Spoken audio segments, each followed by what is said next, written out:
हाँ तो प्यारे बच्चों, आइए एक बार फिर से आप सभी का अपने ही YouTube channel Abhijeet online classes पर बहुत बहुत स्वागत करता हूं। जैसा कि आप लोग समझ रहे हैं प्यारे बच्चों कि हम लोग इस बहादुर कहानी को जो है जो से होने वाला है, ठीक है, इसमें का हम लोग क्या क्या पढ़ लिए हैं, इसमें का स्टोरी हम लोग संपूर्ण तरीका से पढ़ लिए हैं जी, ठीक है। तो इसमें का हम लेकर के आए हैं बहुत ही शानदार तरीका से। आज हम पढ़ाएंगे इसका सब्जेक्टिव, ठीक है। और इसका सब्जेक्टिव अगर यहाँ इस क्लास को देख लेते हैं तो आगे जो है किसी क्लास को देखने की आवश्यकता ही नहीं पड़ेगी बच्चे, है ना। तो आइए बच्चों, सबसे पहले हम यहाँ पर देखते हैं, सबसे पहले हम यहाँ पर देखेंगे मेरे बच्चे कि सबसे पहले हम यहाँ पर देखेंगे कि लेखक परिचय क्या है, ठीक है। तो इसमें जो है लेखक परिचय के रूप में अगर देखें बच्चों तो लेखक कह रहा है कि इस पाठ के लेखक अमरकांत जी हैं, ठीक है। और इनका जन्म जो है जुलाई 1925 में उत्तर प्रदेश के नागर बलिया में हुआ था। अखिल भारतीय कहानी प्रतियोगिता में उनकी कहानी एक डिप्टी कलेक्टरी था, ठीक है। इस कहानी में जो था ना, इनको पुरस्कार मिला था, ठीक है। उसके बाद यहाँ पर कह रहा है कि इनकी जो है प्रमुख रचनाएं क्या क्या थी। तो इनकी प्रमुख रचनाएं थी आपको जिंदगी और जोक, देश के लोग, ठीक है। और इसी के साथ साथ मौत का नगर, है ना, मौत का नगर। इसी के साथ साथ जो है मौत का नगर, ठीक है, यहाँ पे देख पा रहे होंगे मौत का नगर, ठीक है, मित्र मिलन, कुहासा इत्यादि, ठीक है। तो प्यारे बच्चे, आप लोग यहाँ पर एक चीज़ जरूर समझ करके चलेंगे मेरे बच्चे कि यहाँ पर जो है इनका उपन्यास भी था, जिसमें सबसे पहला उपन्यास इनका था सूखा पत्ती। उसके बाद था आपको आकाश पक्षी, काले उजले दिन, ग्राम सेविका, बीच की दीवार आदि, ठीक है। वानर सेना जो है इन एक बाल उपन्यास भी लिखी है इन्होंने, ठीक है। एक वानर सेना जो है इन्होंने एक बाल उपन्यास भी लिखी है, ठीक है। तो वानर सेना इनके बाल उपन्यास है, इसे हमेशा परीक्षा में पूछा जाता है और इसको प्यारे बच्चों आप लोग याद रखेंगे, ठीक है ना। चलिए बच्चों आगे बढ़ते हैं। अगला सवाल क्या करा है, इसमें कुछ महत्वपूर्ण बिंदु है, ठीक है। तो महत्वपूर्ण बिंदु के रूप में अगर देखें बच्चों तो यहाँ पे महत्वपूर्ण बिंदु इनका है, बहादुर ने किसको पीटा था, भैंस को पीटा था। बहादुर का पूरा नाम क्या था, तो दिल बहादुर था। इनका जिसकी कल्पना कर माने बहादुर को दोगुना पीटा था। जिसकी कल्पना कर यानी भैंस को इन्होंने जो पीटा था ना, भैंस को बहादुर ने बहुत पीटा था। माँ बोल रही थी जाओ भैंस चराने के लिए, लेकिन ये नहीं जा रहा था। लेकिन जब माँ ने जोर जबरदस्ती कर रही है तो भैंस को चराने के लिए लेके जा रहा है, लेकिन कस के धुनाई कर रहा है भैंस को, ठीक है। लेकिन भैंस जो थी माँ की प्यारी थी, और उधर से जब लौट रहा है तो माँ जो है ना भैंस का दोगुना इसको पीटती है बहादुर को, ठीक है। बहादुर को भैंस के दोगुना पीटती है, बहुत जोरदार पीटती है, ठीक है। फिर यहाँ पर अगला बिंदु है कि बहादुर घर से कितना रुपया लेकर भाग गया। जब जोरदार पिटाया तो 2 रुपये लेकर, माँ का 2 रुपया कहीं रखी हुई थी, लेकर घर से भाग गया, ठीक है। उसके बाद होता है कि बहादुर के पिता मार दिए गए थे। बहादुर के पिता नहीं थे, एक युद्ध हुआ था, उसी युद्ध में बहादुर के पिता मार दिए गए थे, ठीक है। उसके बाद यहाँ पर कह रहा है कि बहादुर की उम्र कितनी थी। जो भैंस चराने के लिए लेकर नहीं जा रहा था, माँ जबरदस्ती भेज देती है, तो माँ जो है भैंस को पीटता है। उस बहादुर की उम्र कितनी थी, तो 11 से 12 वर्ष थी, ठीक है ना। आइए आगे बढ़ते हैं बच्चे। उसके बाद हम लोग यहाँ पर देखते हैं कि बहादुर का जो है रंग रूप कैसा था। तो ये जो था बहादुर, मुंह इसका चपटा था, क्योंकि यह नेपाली था, ठीक है। नेपाल के बॉर्डर पर इसका घर था, बिहार और नेपाल के बॉर्डर पर इसका घर था, ठीक है। तो इसका रंग जो है गोरा था, नेपाली चपटा होबे करता है सब, इसलिए चपटा था। हाफ पैंट पहना था, हाफ शर्ट भी पहना था, और गले में स्काउट गाइड का रुमाल रखा था, ठीक है। स्काउट गाइड वाला जो एक रुमाल होता है ना, उसको रखा था, और एक फटा हुआ जूता पहना था। फिर लेखक के घर पर, जब लेखक के घर चला जाता है, ठीक है, ये कहाँ चला गया बहादुर भागकर, लेखक के घर। तो लेखक के घर पर लेखक का बेटा कौन था, उसका नाम था किशोर। किशोर ने उसे पहली बार मारा पहली बार मारा था किसने, किशोर ने। जब लेखक के घर गया, कुछ दिन जा करके रहा, सभी लोग उसको जानते थे, पहचानते थे बहुत अच्छे से। लेकिन कुछ दिन जब बीतता गया तो लेखक का एक बेटा कौन था, किशोर था। तो क्या किया ना कि किशोर उसको पहली बार पीटा। जब कुछ दिन बीत गया तो सभी लोग क्या हुए, उससे जो है उब गए थे, कुछ उब गए थे, ठीक है। और किशोर ने क्या किया कि पहली बार उसे पीटा था। मार खाकर वह चुपचाप कहाँ बैठा था जी, तो कोने में बैठ गया। मार खाकर किसने कोना में बैठ गया, बहादुर ने, ठीक है। और जब कोने में बैठ गया, रोटी ना बनाने पर निर्मला लेखक की पत्नी ने उसे मारा। एक बार देखिए, सभी काम तो कर ही रहा था, लेकिन बहादुर से लेखक की पत्नी एक बार बोल रही है कि तुम रोटी भी बनाओ। बताइए, एक लड़का रोटी कैसे बनाएगा, मजा आएगा उसको रोटी बनाने में, अच्छा लगेगा, नहीं ना लगेगा। तो इसलिए उसकी माँ ने, किशोर की माँ यानी कि लेखक की पत्नी ने भी उसे पीटा। ठीक है, उसके बाद बच्चे आता है पॉइंट आपका कि उसके घर आते हैं रिश्तेदार। ठीक है, और रिश्तेदार ने बहादुर पर 11 रुपये चुराने का चोरी लगा देते हैं। वे मिठाई उठाई नहीं लाए थे, रिश्तेदार आए थे ना, तो मिठाई उठाई नहीं लाए थे। अब सोच रहे थे कि किस बहाना से हम निकल जाए। अब इसके कारण क्या किए कि बोले कि बहादुर एक जो है ना आप लोग का नौकर है, 11 रुपया चुरा लिया है। ठीक है, लेकिन वाकई में जो है 11 रुपये चुराया नहीं था। ठीक है, फिर बहादुर से सिलबट्टा टूटने पर वह लेखक का घर छोड़कर भाग गया। ठीक है, लेखक का घर छोड़कर भाग गया। क्या तोड़ने पर जी? सिलबट्टा टूटने पर, जिसमें मसाला नहीं पीसा जाता ऐसे, उसी को तोड़ दिया था ना, तो घर छोड़कर भाग गया कि ऐसे तो इतना ये लोग पीट रहे हैं तो बाद में क्या करेंगे। ठीक है, इसलिए भाग गया। ठीक है, चलिए आगे देखते हैं बच्चे। अब देखते हैं सवाल को। ठीक है ना, अब सवाल हम लोग देखेंगे। यहाँ पर सवाल क्या कह रहा है बच्चों? सवाल कह रहा है कि अपने शब्दों में पहली बार दिखे बहादुर का वर्णन कीजिए। पहली बार बहादुर कैसा दिखा? तो पहली बार दिखे बहादुर की उम्र 12 से 13 वर्ष की थी। उसका रंग गोरा, मुंह चपटा और शरीर का ठिनगा चकाट शरीर था। मतलब चक्राइट शरीर समझते हैं ना, बौना ही था, थोड़ा सा छोटा ही था और उसका शरीर खूब चौड़ा था, नेपाली जैसे। वह सफ़ेद नेकर, नेकर का मतलब होता है कि पैंट, फिर आधी बाह की सफ़ेद कमीज और भूरे रंग का पुराना जूता पहने था। ठीक है ना, पहला सवाल क्लियर। चलिए आगे बढ़ते हैं बच्चों, दूसरा नंबर सवाल को देखते हैं। यहाँ पर दूसरा नंबर सवाल में करा है कहानीकार अमरकांत को क्यों लगता था कि नौकर रखना बहुत जरूरी था। क्यों लगता था बच्चे मेरे? तो देखिएगा ध्यान से, यहाँ पे कह रहा है कि इनको जो है नौकर रखना इसलिए जरूरी लगता था क्योंकि लेखक की पत्नी निर्मला सवेरे से शाम तक खटती रही। देखिए, अपनी पत्नी खटती थी तो अच्छा नहीं लगता था, अब बहादुर को खटा रहे थे तो अच्छा लग रहा था। सभी रिश्तेदारों के यहाँ नौकर देखकर लेखक को उनके जलन भी हुई उनसे जलन भी लेखक को उनसे जलन भी हुई थी। नौकर नहीं होने के कारण, नौकर जो है नहीं होने के कारण, नौकर नहीं होने के कारण क्या होता था जी? लेखक और उसकी पत्नी लगभग अपने को अभागे अभागे समझने लगे थे। ये लोग समझ रहे थे कि हम लोग अभागा है, इसलिए हम लोग के यहाँ नौकर नहीं है। ठीक है, इन परिस्थितियों में नौकर रखना बहुत जरूरी हो गया था। ठीक है, इन परिस्थितियों में नौकर रखना बहुत जरूरी हो गया था, है ना जी। चलिए बच्चों आगे बढ़े ना, आगे बढ़ जाए। चलिए आगे बढ़ते हैं थोड़ा सा। अब आइए यहाँ पर जो है दूसरा नंबर सवाल हो गया ना। अब आइए हम लोग देखते हैं यहाँ पर तीसरा नंबर सवाल को। ठीक है ना जी, आइए अब जो है यहाँ पर हम लोग देखेंगे तीसरा नंबर सवाल को। तीसरा सवाल कर रहे हैं मेरे बच्चे कि लेखक को क्यों लगता है कि जैसे उस पर एक भारी दायित्व आ गया हो। क्योंकि लेखक के घर में ऐसा वातावरण उपस्थित हो गया था जिससे लगता था कि लेखक को नौकर रखना अब जरूरी है। लेकिन नौकर कैसा हो तो और नौकर कैसा हो और कहाँ मिलेगा, यही प्रश्न जो था ना लेखक को हमेशा झकझोर रहा था कि लेखक आखिर नौकर आखिर मिलेगा कहाँ, और नौकर मिलना भी चाहिए तो हमें अच्छा नौकर चाहिए। ठीक है, अब कह रहा है कि इसी इसी कारण लगता है कि उस पर एक भारी दायित्व आ गया है। ठीक है, और इसी दायित्व के रूप में वह महसूस कर रहा था, जिससे लगता था कि यह एक भारी दायित्व है कि नौकर कहाँ से मिलेगा, और नौकर मिलेगा तो बढ़िया नौकर कहाँ से मिलेगा। ठीक है, चलिए बच्चों अब हम लोग देखते हैं अगला सवाल को। अब चौथा नंबर सवाल में कह रहा है क्या कि बहादुर के नाम से दिल शब्द क्यों उड़ा दिया गया, विचार करें। बहादुर के नाम से दिल, पहले इसका नाम क्या था बाबू मेरे? दिल बहादुर। क्या था जी? दिल बहादुर नाम था ना इसका, लेकिन इसके नाम से दिल क्यों उड़ा दिया गया? तो यहाँ पे कह रहा है कि प्रथम बार नाम पूछने पर बहादुर ने अपना नाम दिल बहादुर बताया। यहाँ दिल शब्द का अभिप्राय भावनात्मक परिवेश में है।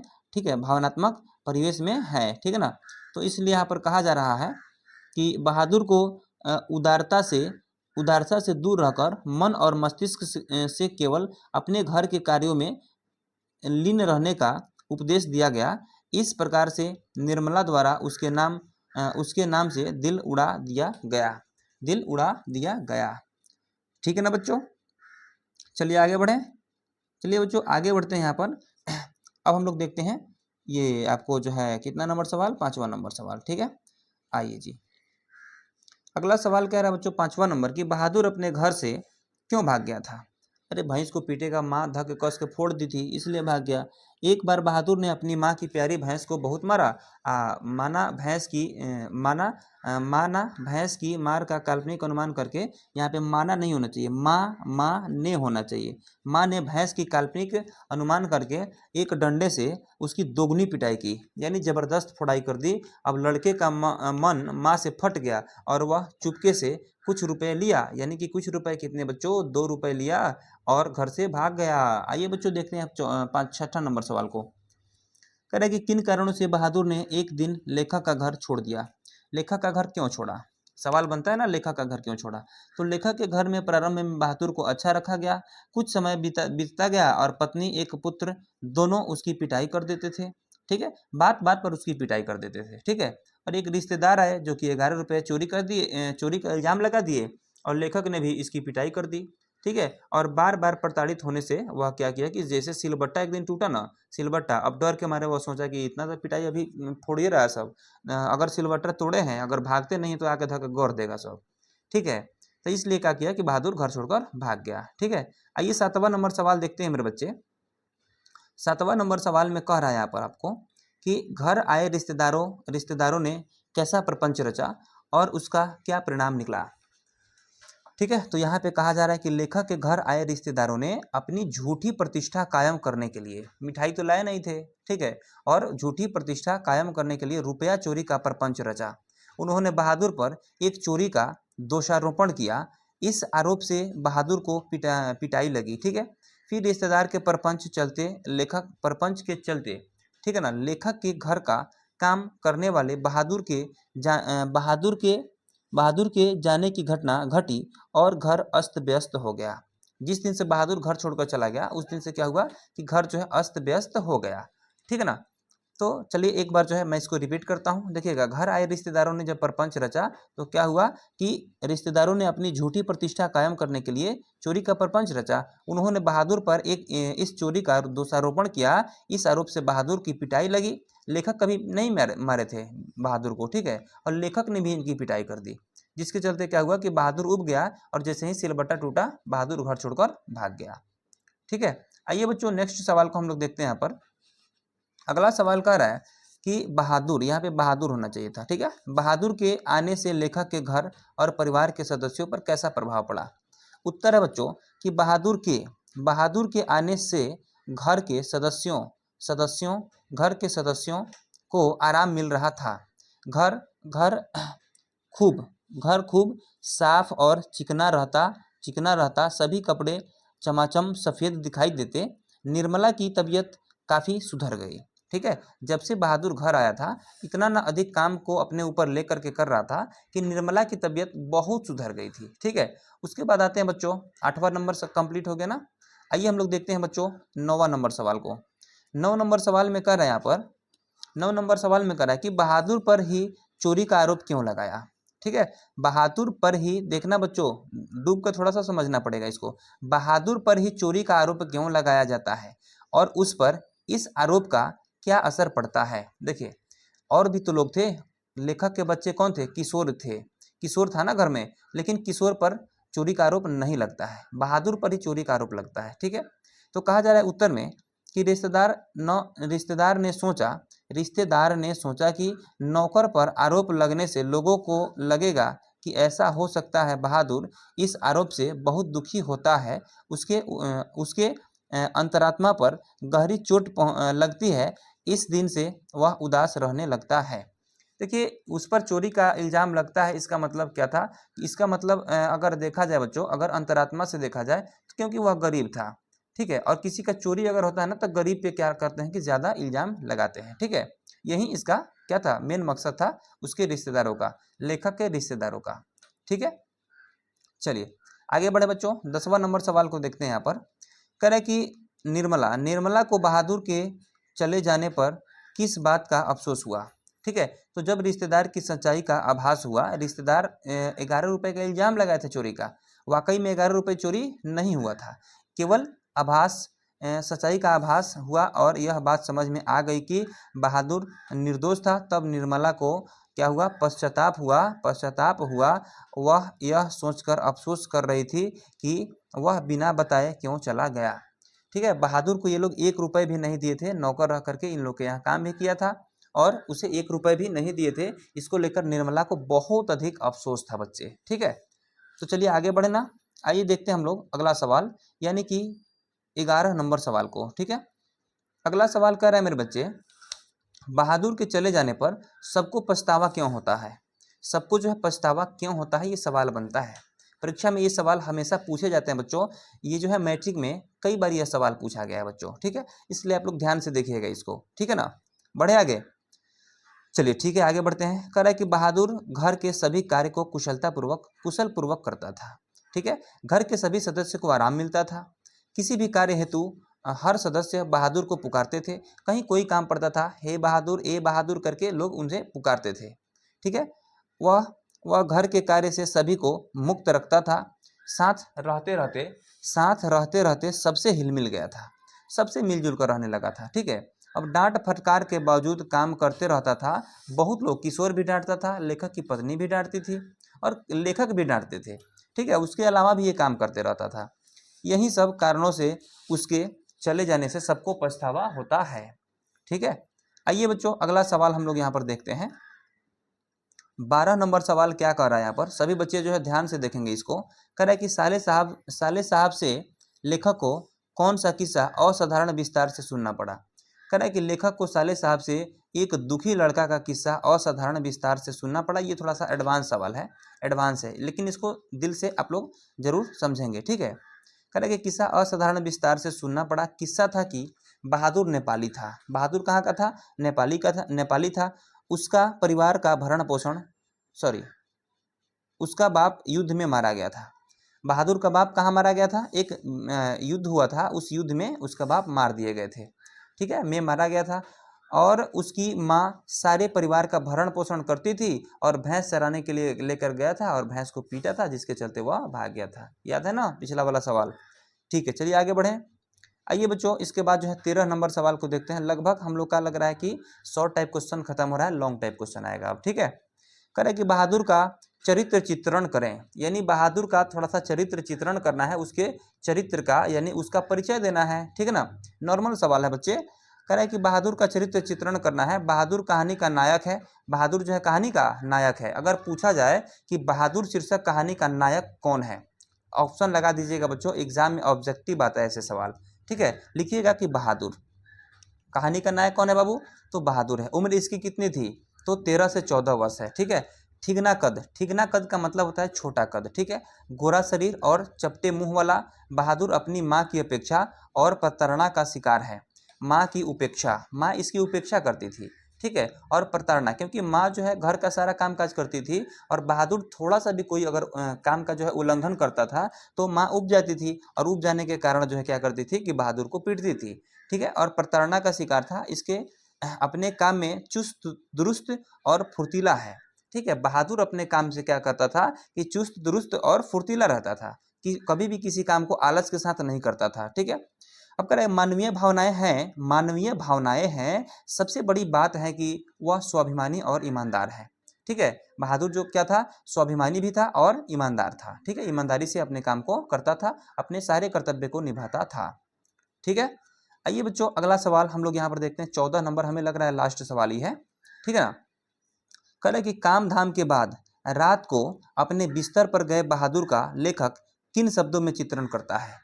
काम काज के बाद जब बिस्तर पर गए बहादुर का लेखक किन शब्दों में चित्रण करता है? आप लोग यहाँ पर समझ सकते हैं कि रात को काम धाम करने के बाद वह भीतर के बरामदे में एक फटी हुई बसफट पर अपना बिस्तर बिछाता था, ठीक है। वह बिस्तरे पर बैठ जाता था और अपनी जेब से कपड़े की एक गोल सी नेपाली टोपी निकालकर पहन लेता, जो बाईं और काफी बाईं ओर काफी झुकी रहती थी, ठीक है। एक टोपी ऐसे होता है ना जो एक तरफ ज्यादा झुका रहता है, ठीक है। पुराने फिल्म में आप लोग देखे होंगे कि एक तरफ ज्यादा झुका रहता है टोपिया, ठीक है, और एक तरफ उठा रहता है, अच्छा लगता है वो भी, ठीक है। फिर वह छोटा सा आईना निकालकर बंदर की तरह अपने मुंह देखता था, ठीक है, अपना मुंह देखता था। वह बहुत ही प्रसन्न नजर आता था। बहादुर जो है हमेशा हंसते रहता था, ठीक है ना जी। बहादुर हमेशा हंसते रहता था। इसके बाद कुछ और भी चीज़ें जेब से निकालकर बिस्तर पर खेलता था, गीत भी गाता था कभी कभी। ठीक है, बहादुर जो है कभी कभी गीत भी गाता था। ठीक है ना। तो ये हो गया बच्चों कि बहादुर के काम धाम के बाद रात को अपने बिस्तर पर गए बहादुर का ये क्या है, लेखक के क्या करता था, लेखक इसको चित्रित कर रहे हैं। ठीक है, आइए बच्चों अगला सवाल हम लोग देखते हैं। यहाँ पर केवल 14 यहाँ पे शॉर्ट टाइप क्वेश्चन रहे। ठीक है, बाकी के सवाल जो है आपको मिलेंगे यहाँ पर दीर्घ उत्तरीय प्रश्न, जो कि बड़े बड़े सवाल के रूप में पूछे जाते हैं बच्चों। ठीक है, और ये 2-3 पेज का होगा, चिंता मत कीजिएगा। आप लोग जो है ना इसको 2-3 बार पढ़िएगा तो ये क्लियर हो जाएगा। वो बरदराज वाली कहानी सुने हैं ना कि करत करत अभ्यास जड़मति हो तो सुजान, और रसरी आवत जाते थे सिल पर परत निशान। बार बार जो है ना, ये पहले कुआं रहता था जिससे पानी को निकाला जाता था। ठीक है, तो बार बार घर्षण से, रस्सी के घर्षण से कुएं के पत्थर पर क्या पड़ता था ना कि वो एक रेखा पड़ जाता था। तो बार बार आप सवाल को पढ़िएगा तो याद नहीं होगा। ठीक है, तो यहाँ पे कह रहा है कि बहादुर कहानी का सारांश लिखना है। ठीक है, ये ज्यादा सोचने वाली बात नहीं है बच्चों, इसको आप बार बार पढ़िएगा एकदम याद हो जाएगा। ठीक है, मन लगाकर पढ़ेंगे याद हो जाएगा, मन लगाकर पढ़ेंगे बहुत बड़ा रहेगा, याद हो जाएगा। आप मन लगा के नहीं पढ़िएगा ना तो 2-4 लाइन भी याद नहीं होगा। ठीक है, तो देखिए यहाँ पे कह रहा है बहादुर कहानी का सारांश लिखना है। ठीक है, चलिए आगे बढ़ते हैं धीरे धीरे इसको लेकर के। कह रहे कथाकार अपनी बहन के विवाह में घर गया तो भाभीियों के आगे पीछे नौकरी की भीड़ और पत्नी की खटनी देख ईर्ष्या हुई। पर निर्मला भी नौकर की रट लगाने लगी। निर्मला भी नौकर की रट लगाने लगी। देखिए ये कहीं विवाह में गई हुई थी। ठीक है, और वहाँ पे देखिए कि सारे लोग के यहाँ नौकर है, मेरे यहाँ तो नौकर है नहीं। ठीक है, और नौकर का रट वे लगाने लगी। स्त्री एक चीज़ को देख लेती है ना तो देखा देखी काम ज़्यादा करती है। ठीक है, तो ये नौकर का रट लगाने लगी। अंत में साले साहब एक नेपाली ले आए किसके यहाँ, लेखक के यहाँ। नाम उसका बहादुर था, वही वाला बहादुर जो दिल बहादुर था। ठीक है, बहादुर के आने पर मोहल्ले वालों पर रौब जमा। क्या हुआ कि रौब जमा। ठीक है, चलिए रौब जमा। उसके बाद आते हैं बच्चों, इसमें और भी है, यहाँ पर देखेंगे। फिर यहाँ पर कह रहा है क्या, रौब जमा। अब रौब ये लोग जमाने लगे कि हमारे यहाँ भी नौकर आ गया है। ठीक है, बहादुर ने भी इतनी खूबी से काम संभाला कि अब हर काम के लिए सभी उसी पर निर्भर हो गए। ठीक है, बेटे किशोर ने सिर्फ अपने सभी काम बहादुर पर छोड़ दिए। साइकिल तक भी ये नहीं धोता था किशोर। ठीक है, सारा का सारा काम बहादुर से कराने लगा। अपितु जरा सी चूक पर मारपीट करने लगा। अब देखिए बहादुर से कोई काम बोल देता था, भूल चूक से कोई काम अगर छूट भी जाता था तो किशोर बहादुर को पीटने लगता था और गाली गलौज भी करने लगता था। ठीक है, पत्नी ने भी पड़ोसियों के उस कावे में आकर उसको रोटी सेकनी बंद कर दी। उसकी रोटी सेकनी बंद कर दी। बहादुर की रोटी नहीं बना रही थी। कभी की लेखक की पत्नी बहादुर के लिए रोटी भी नहीं बना रही थी और हाथ भी चलाने लगी। और क्या की ना कि बहादुर को हाथ भी चलाने लगी। एक दिन मेहमान आए और उसकी पत्नी ने कहा अभी अभी रुपए रखे थे मिल नहीं रहे हैं। 11 रुपए वाला याद है ना, 11 रुपए वाले लांछन। ठीक है, तो उसके बाद यहाँ पर देखिए बच्चों, उसके बाद फिर यहाँ पर होता है क्या, उसके बाद यहाँ पर एक और घटना होता है। कह रहा बहादुर आया था, तत्काल चला गया। बहादुर से पूछताछ शुरू हुई। उसने कहा कि मैंने रुपए नहीं रखे हैं, नहीं लिया है मैंने। कथाकार ने भी पूछा और मेहमान ने भी अलग से जाकर पूछा। पुलिस में देने की धमकी दी जा रही थी। बहादुर मुस्कुराता रहा। अंत में कथाकार ने झलाकर एक तमाचा जड़ दिया। कथाकार ने झलाकर क्या किया, ये जो थे ना मेहमान, वे क्या किए कि एक तमाचा जड़ दिया। बहादुर रोने लगा। उसके बाद तो कथाकार, सॉरी ये लेखक थे, कथाकार यानी लेखक। ठीक है, इसके बाद जो तो जैसे सभी उसके पीछे ही पड़ गए। ठीक है, एक दिन कथाकार जब घर आए तो मालूम हुआ कि बहादुर चला गया। ताज्जुब तो तब हुआ जब पाया गया कि बहादुर यहाँ कुछ भी लेकर नहीं गया, यहाँ से कुछ भी लेकर नहीं गया था, जबकि उसका तनख्वाह भी नहीं दिया गया था कभी। ठीक है, सामान भी छोड़ गया है। लेखक व्यथित हो गया। चोरी का आरोपी न मालिक का कोई सामान ले गया। सामान कहाँ लिया था, 11 रुपये नहीं लिया था ना, नहीं लिया था। वे लोग ऐसे ही कह रहे थे ना कि हम लोग उसको जांच रहे थे कि वाकई में ये चोर है कि नहीं है। ठीक है, देखिए कितना बड़ा मजाक है। अब जो है चोरी कर रहा है कि सामान ले गया। अपना इस प्रकार हम पाते हैं बहादुर कहानी छोटा मुंह बड़ी बात कहती है, क्योंकि नौकर जैसे आदमी को नायकत्व प्रदान करती है और कथाकार के अंतर की व्याख्या को क्या कर रहे हैं यहाँ पर, अभिव्यक्त करती है बच्चों। ठीक है, तो ये रहा बच्चों इस कहानी का बच्चों क्या रहा जी, तो ये रहा बच्चों इस कहानी का पूरा सारांश। ठीक है ना। अब आइए बच्चों आगे बढ़ते हैं और अगला सवाल हम लोग यहाँ पर देखते हैं। अगला सवाल कह रहा है कि कहानी के शीर्षक की सार्थकता स्पष्ट कीजिए। ठीक है, आखिर जो बहादुर कहानी का शीर्षक रखा गया यह क्यों रखा गया, इसके बारे में चर्चा करना है। ठीक है, लेखक ने इसका शीर्षक नौकर क्यों नहीं रखा कि बहादुर रखा, यही चीज हमें बताना है इसमें। आइए बताना शुरू करें ना, सभी बच्चे तैयार है, शुरू करें? हाँ जी हाँ, शुरू करें। चलिए बढ़ते हैं आगे। कह रहा है कि प्रस्तुत कहानी में एक बालक का चित्रण किया गया है। पूरी इस कहानी में एक बालक का चित्रण किया गया है, जिस बालक का नाम क्या है बच्चों, बहादुर है। ठीक है, बालक जो लेखक के घर में नौकर का काम करता है, कहानी मुख्य पात्र है। कहानी का जो कि क्या है, कहानी का मुख्य पात्र है बच्चों। इसमें बहादुर नौकरी करने के पूर्व स्वच्छंद था। वहाँ माँ से मार खाने के बाद घर से भाग गया था। उसके बाद लेखक के घर काम करने के लिए रखा जाता है। यहाँ उसके नौकर के रूप में चित्रण के साथ साथ उसके बाल सुलभ मनोभाव का चित्रण भी किया गया है। ईमानदार, कर्मठ एवं सहनशील बालक के रूपों में चित्रित है। अगर प्रताड़ना झूठ आरोप उसे पसंद नहीं था। कोई झूठा लांछन उस पर लगाए, ये बहादुर को बिल्कुल भी पसंद नहीं था। ठीक है ना, क्योंकि वह था ही बहुत ईमानदार। ठीक है, आइए दूसरा नंबर यहाँ पर अभी आगे इसमें देखेंगे हम लोग। अभी आगे इसमें कुछ पॉइंट्स है बच्चों। कह रहा है अभी कह रहा है कि अंततः फिर वह भागकर स्वच्छंद हो जाता है, फिर भाग जाता है और पहले ही जैसे स्वच्छंद यानी कि आजाद हो जाता है।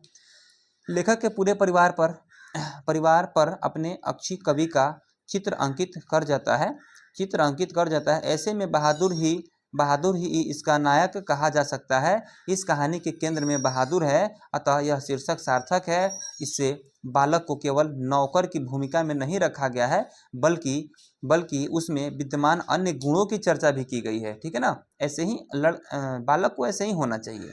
ठीक है, इसलिए जो कहा जा रहा है कि यहाँ पर नौकर शीर्षक नहीं रखा गया है। इसका जो है मैटर क्या रखा गया है, तो इसका जो है नाम रखा गया, आपको शीर्षक रखा गया है बहादुर।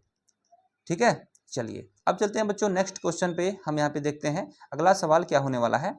अब ये प्रसंग व्याख्या का कुछ सवाल है बच्चों। ये प्रसंग व्याख्या का जो है कुछ सवाल है, इसको हम लोग अच्छे से समझ लेते हैं। ठीक है, कह रहा है कि यदि मैं न मरता तो शायद वह न जाता, यदि मैं न मारता तो वह न जाता की व्याख्या कीजिए। किसने कहा था?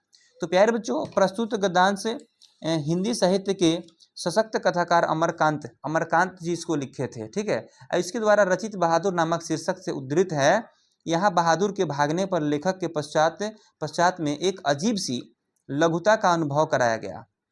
इस गद्यांश से पता चलता है कि बहादुर के भागने में लेखक की भूमिका भी कार्य कर रही है। 11 रुपये जब चोरी हुआ था, एक बार उसका गढ़ के पता लगा था कि वाकई में 11 रुपये चोरी हुआ है या फिर नहीं हुआ है। लेखक को मारने की आवश्यकता ही नहीं थी। ठीक है ना, तो इसलिए लेखक की भी उसमें भूमिका थी। आगे देखिए बच्चों, आगे कह रहा है इसमें कि घर के सभी सदस्य बहादुर को निरस्कृत और प्रताड़ित कर रहे थे। केवल लेखक ही उससे प्यार और ममता का भाव रखते थे। ठीक है, बहादुर लेखक की सहानुभूति के आधार पर ही अभी तक उस घर में उपस्थित था। लेकिन जब एक दिन लेखक ने भी उसकी मारपीट की, वह अंतः कारण से कराह उठा।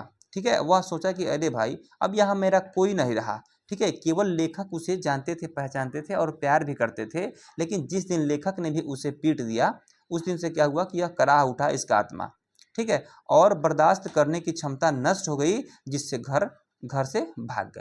बहादुर घर से भाग गया। ठीक है, आइए बच्चों इसमें अगला पॉइंट हम लोग देखते हैं। दूसरा नंबर सवाल है कि उसकी हंसी बड़ी कोमल और मीठी थी, जैसे फूल की पंखुड़ियां बिखर गई हो। ये प्रसंग है बच्चों। ठीक है, व्याख्या कीजिए इसका। यानी प्रस्तुत गद्यांश हिंदी साहित्य के प्रमुख कथाकार अमरकांत द्वारा लिखी बहादुर शीर्षक से अवतरित है। ये बच्चों 5 से 7 नंबर में पूछा जाता है ऐसे। जो है ना, ये क्या था बच्चों, ये क्या था, प्रसंग था ना, ये प्रसंग था, ठीक है, प्रसंग, ठीक है। तो ये था दूसरा नंबर। तो आइए देखते हैं हम लोग।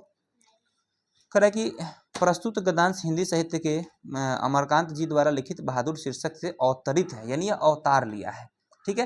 प्रस्तुत अंश में कथा के प्रमुख नायक बहादुर की स्वाभाविक निश्चल, निश्चल का मतलब होता है कि जो छल्ली नहीं होता है उसको हम लोग निश्चल कहते हैं, और निष्कपट, जिसके अंदर कपट नहीं होता है उसको हम लोग क्या कहते हैं बाबू, निष्कपट कहते हैं। और बहादुर जो था ना, निश्चल था, निश्चल भी था और निष्कपट भी था, ये छल्ली भी नहीं था और कपटी भी नहीं था, ठीक है।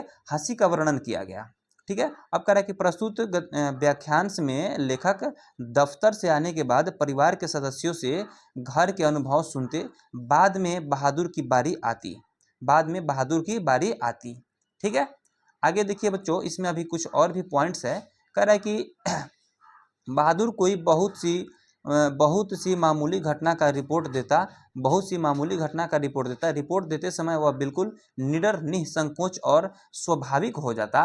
उसे लगता कि साहब को बहुत मज़ेदार बात सुना रहा है, ठीक है। कोई भी काम को साहब को बहुत ही अच्छे से मनोरंजन की तरह सुनाता था, साहब को भी सुनने में मज़ा आता था, ठीक है। बात सुनाते समय अंदर ही अंदर इतना अनुदित होता था कि हंसने लगता था तो बहुत हंसमुख, बहादुर तो बहुत हंसमुख था ना जी। अब यहाँ पर कह रहा है उसकी हंसी इतनी कोमल और मीठी होती थी जैसे फूल की पंखुड़ियाँ, जैसे फूल की पंखुड़ियाँ बिखर गई हो, ठीक है ना।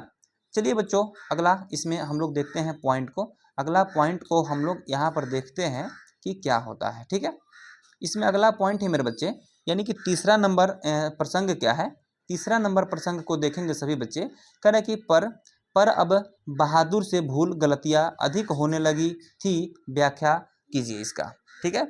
बहुत भूल होने लगी थी, ये तो सही नहीं था ना, ये लोग सोच रहे थे, लोग क्या कह रहे थे कि सोच रहे थे, ठीक है। लेकिन चलिए कह रहा है कि प्रस्तुत गद्यांश ऐसे ही लिखेंगे कि हिंदा कथा जगत के प्रकांड पंडित भी लिखित बहादुर नामक शीर्षक के से अवतरित है।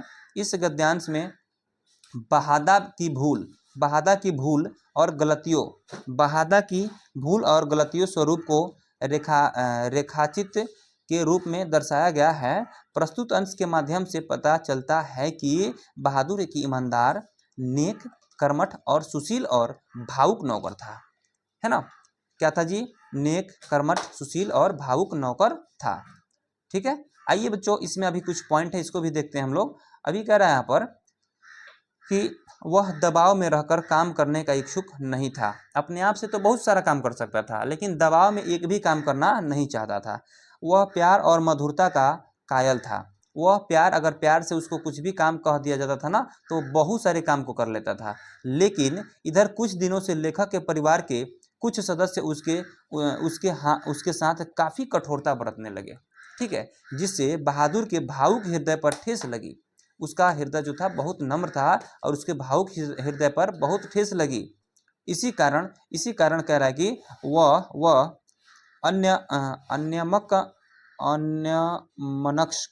अन्यमनस्क रूप से कार्य करने लगा, यानी कि मनमानी काम करने लगा, और उसके हृदय में और गलतियां अधिक होने लगी। हृदय में हमेशा डर व्याप्त रहता। इसी कारण अब उससे भूल और गलतियां अधिक होने लगी थी। देखिए, डर के कारण आदमी जो है ना गलती ज़्यादा करता है।